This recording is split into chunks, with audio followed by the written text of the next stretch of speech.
இதெல்லாம் களி தானே. இது வந்து ராகி முட்டை சார். இது வந்து ராகியும் சாப்பாடு செய்வோம் சார். கர்நாடகாவில் வந்து ஃபேமஸான டிஷ் சார். அது வந்து ராகி முட்டை அண்ணா சாம்பார் வந்து கர்நாடகாவில் ரொம்ப ஃபேமஸான சரி இதுவே சொல்லணும்டா ரொம்ப முட்டேன். இது எப்படி பண்ணுவாங்க சார்? இது வந்து ஃபஸ்ட்டு சாப்பாடு வச்சுட்டு அது இது ராகி. ஆமாம் சார், ராகி அதாவது ரைஸ் போட்டு போட்டுக்கோங்களா? ரைஸ் போட்டு அதுக்கு அது வேணும்னு ராகி விட்டுட்டாங்க. கொஞ்சமா ஒரு சின்ன அவ்வளோ பெருசு இருக்கா? ரொம்ப சின்னது. அது அதில் பாதி உடனே இது அது இதுனாலே சாம்பார் அண்ணா சாம்பார் ராகி களி இல்லை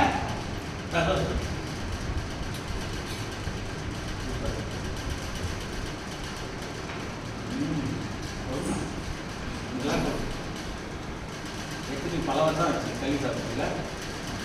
நம்மளும் களி சாப்பிட்றோம்.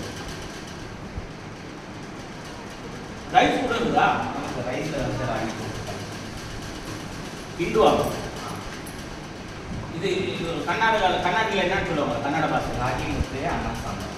ராகி முட்டை அண்ணா சாம்பார் மொத்தம்னா களி. சூப்பர், நல்லா இருக்குமா? யார் அவங்க அம்மா தான் பண்ணாங்களா? பார்த்தீங்களா? சொன்னீங்களா? ராகி முட்டை அண்ணா சாம்பார் இல்லை களி அப்படின்னு. இது என்னது? மசாலா தோசையா? என்ன மசாலா? மைசூர் மசாலா தோசை. உண்மையாக மைசூர் மசாலா இது ஹோட்டலில் கூட கிடைக்கும்ல. இது யார் செஞ்சாங்க? உங்கள் அம்மாவா? சூப்பர். கொஞ்சமாக கொடுப்பா, கொஞ்சமாக கொடுக்குது. ஆச்சா, இது அதான் இந்த தோசாவுடைய இது இருக்கும். தோசா இல்லை சட்னி. என்ன சட்னி? ஒயிட் சட்னின்னா என்ன?